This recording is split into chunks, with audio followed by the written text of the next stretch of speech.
ஓம் முருகா போற்றி, கந்தா போற்றி, கடம்பா போற்றி, கதிர்வேளா போற்றி, அறுபடை வீடு கொண்ட முருகப்பெருமானே போற்றி போற்றி.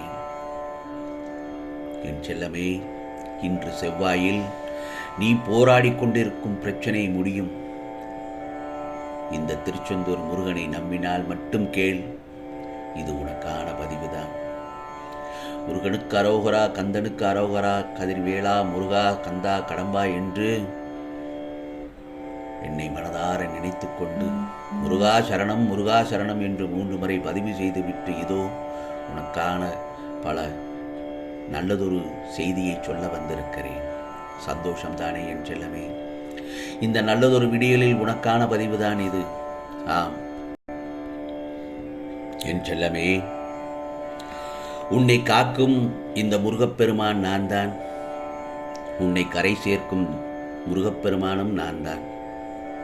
உன்னை சோதித்து பார்க்கும் தெய்வமும் நான் தானே. அதே நேரத்தில் உன்னை சாதனை படைக்க வைக்கும் தெய்வமும் நான் தான். உன் இதயத்தில் நான் என்றும் வாழ்கிறேன் என் செல்லமே. இந்த முருகப்பெருமானின் அருள் என்றும் உனக்கு உண்டு. கவலைப்படாதே. கர்மா எனும் தூசுக்கள் உன்னை தாக்காமல் என்னுடைய இமை உன்னை காக்கும். சின்ன சின்ன கர்மாக்கள் உன் கண்ணில் விழுந்த தூசியாய் உன்னை உறுத்தினாலும் முருகா முருகா என்று என் மேல் நம்பிக்கையாய் மட்டும் இரு. அதை நான் விடுத்து விடுகிறேன் என் செல்லமே. சிறு வயது முதற்கொண்டே கஷ்டங்களை பார்த்து வளர்ந்து இன்று முன்னேறும் தருவாயில் ஏற்படும் தடைகளால் மன தைரியத்தை இழந்து வருகிறாய். கவலைப்படாதே. துவண்டு போகக்கூடாது என் செல்லமே. உனக்கு துணையாக இந்த முருகப்பெருமான் நான் வருவேன். உன்னை சிம்மாசனத்தில் அமர்த்தும் வரை உன்னை நான் தாங்குவேன். வலி, வேதனை, ஏமாற்றம் எல்லாம் வாழ்க்கையின் இறுதி கட்டமல்ல. என்னை நம்பி வாழ்க்கையை புரிந்து கொண்டு பயணிப்பதற்கான முதல் கட்டம்தான். இதோ உனக்கென்று ஒரு பாதையை நான் உருவாக்கி தருவேன். அதில் உன்னை சிறப்பிக்கச் செய்ய நானே உன் நிழல் போல் இருந்து உன்னை வழி நடத்தி செல்வேன் என்பதில் சந்தேகமே வேண்டாம். பிறகு பார், இந்த முருகப்பெருமானின் அருள் உனக்கு இருந்து உன்னை வாழச் செய்யும். ஆம் செல்லமே, நிச்சயமாக உனக்கானதை நல்லதொரு விதமாக செய்யத்தான் உன்னிடத்தில் வந்திருக்கிறேன். பொறுமையாக மட்டும் இரு.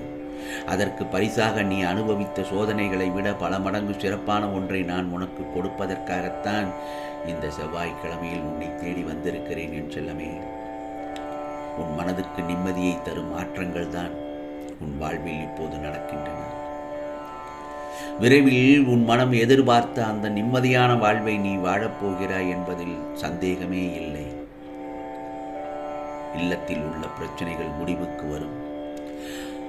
உன் உள்ளத்தில் அடுத்து என்ன செய்ய வேண்டும் என்ற தெளிவான சிந்தனைகள் பிறக்கும். அடுத்தடுத்து மங்களகரமான நிகழ்வுகள் உன் இல்லத்தில் நடக்கப் போகிறது. அதை நானே முன்னின்று நடத்தி வைப்பேன். கவலைப்படாதே. நீ கவலைப்படும் நேரத்தில் முருகா என்று என்னை அழைத்தாலே போதும். நான் ஏதாவது ஒரு ரூபத்தில் வந்து உனக்கு நான் அருள் பாலிப்பேன் அல்லது உன் கஷ்டத்தை போக்க வழி சொல்லுவேன். ஏனென்றால் உனது வளர்ச்சியையும் நீ சந்தோஷமாக இருப்பதையும் பார்ப்பதற்காகத்தான் நான் உன்னோடு வந்து கொண்டிருக்கிறேன். ஆனால் துயரங்களின் தாக்கத்தை தாங்க முடியவில்லையே என்று மட்டும் நீ புலம்பாதே. ஏனென்றால் உன் கஷ்டத்தின் பெரும்பகுதியை நான் சுமந்து கொண்டிருக்கிறேன்.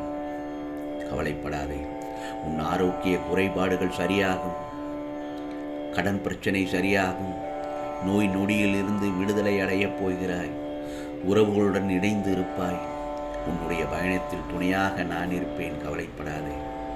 உன் மாற்றத்திற்கான நாள் இப்போது ஆரம்பமாகிவிட்டது.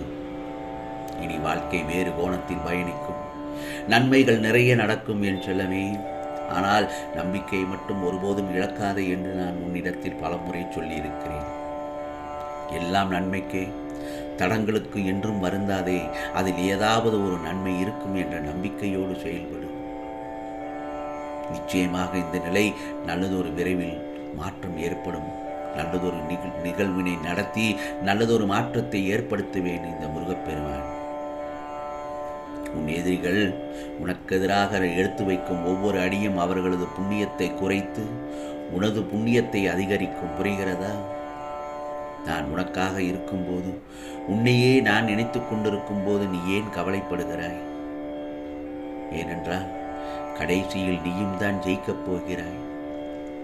முருகா, நான் தோற்றுப் போய்விட்டேன் என்று மட்டும் ஆதங்கப்படாதே, வருத்தப்படாதே. தோற்றுப் போய்விட்டேன் என்று மனம் குறுகிய நிலைக்கும் செல்லாதே. ஏனென்றால் வாழ்க்கையில் வெற்றி தோல்விகள் வந்து போவது இயல்புதான். எக்காரணம் கொண்டும் எடுக்கும் ஒவ்வொரு முயற்சியிலிருந்தும் விலகவே மாட்டேன் என்று நீ உன் மனதிற்குள் சபதம் எடுத்துக்கொள். உன்னுடைய எல்லா முயற்சியிலும் என் முருகப்பெருமான் எனக்கு துணையாக இருப்பார் என்ற தைரியத்தோடு உன்னுடைய பாதையை நோக்கி சென்று கொண்டே இரு. இன்று உனக்கான காலம், உனக்கான விடியல் வந்துவிட்டது என் செல்லமே. அதில் பயணிக்க நீ தயாராக இரு. எந்த நிலையிலும் உதவாமல் ஓரமாக ஒதுங்கி நின்று வேடிக்கை பார்ப்பவர்களை விட ஓடிச் சென்று உதவுபவர்களுக்கே பழியும் பாவமும் நிறைய சேருகிறது. அதை நீ பார்த்திருப்பாய், நீயும் உணர்ந்திருப்பாய். ஆனாலும் கவலைப்படக்கூடாது. உன் கர்மா கரைந்துவிடும், புரிகிறதா? ஆன்மா தூய்மை அடையும், புரிகிறதா? அடைய வேண்டிய இலக்கு அவசியம் என்றால் பாதை கஷ்டமானாலும் பயணிக்கத்தானே வேண்டும். ஏனென்றால் என்னை தேடி வரும் பாதை என்றும் கடினமாக இருந்ததில்லை. அதை முதலில் புரிந்து கொள் என் செல்லமே. பொறுமையுடன் நீ இருந்தால் புகழுடன் வாழச் செய்வேன். சில காலம் நீயாக இல்லை. மனதில் பல கவலைகள் உன்னை பாடாய்படுத்துகிறது என்பதும் எனக்கு நன்றாக தெரியும். இதோ நீ என்னிடத்தில் வைத்த கோரிக்கைகள் அனைத்து முடித்து கொடுக்கப் போகிறேன். வருத்தத்துடன் இருக்காதே. ஆம் செல்லமே, பொறுமையுடன் நீ இருந்தால் புகழுடன் வாழச் செய்வேன். ஏனென்றால் நாம் விதைக்கும் எண்ணங்கள் நம்மிடமே வந்து சேரும். எப்படிப்பட்ட எண்ணங்களை விதைக்க வேண்டும் என்பதை நாம் தான் தீர்மானிக்க வேண்டும். அதற்குத்தான் சொல்வார்கள் எண்ணம் போல் வாழ்க்கை என்று. நீ நல்லது நினைத்தால் உனக்கு நல்லது நடக்கும். புரிகிறதா என் செல்லமே? உன் பயிற்சி மற்றும் முயற்சிகளில் எந்த குறையும் இல்லை. உன் பயிற்சி மற்றும் முயற்சிகளில் எந்த குறையும் இல்லை. உனக்கான காலம் பொருந்தி வருவதில் தான் சில தாமதங்கள். புரிகிறதா? நீண்ட நாட்கள் காத்திருக்க வேண்டாம். உன் கர்ம வினையின் கடைசி பாகத்தை கடக்க நிச்சயமாக இந்த முருகப்பெருமான் அருள் பாலிப்பேன் என் செல்லமே. உனக்கான நல்ல நேரம் தொடங்கிவிட்டது. உடல், மனம், பணம் ரீதியான உன் அனைத்து கஷ்டங்களும் நீங்கும். இனி சகல நலமும் வளமும் பெற்று சீரும் சிறப்புமாக வாழப்போகிறாய். இந்த நல்லதொரு செவ்வாய்க்கிழமையில் இந்த முருகப்பெருமான அருளாசியுடன் நிச்சயமாக உனக்கானதெல்லாம் நல்லதே நடக்கும், நல்லதே நடக்கும். அதுவும் நன்மையாகவே இருக்கும். ஓம் முருகா சரணம். ஓம் முருகா சரணம். ஓம் முருகா சரணம்.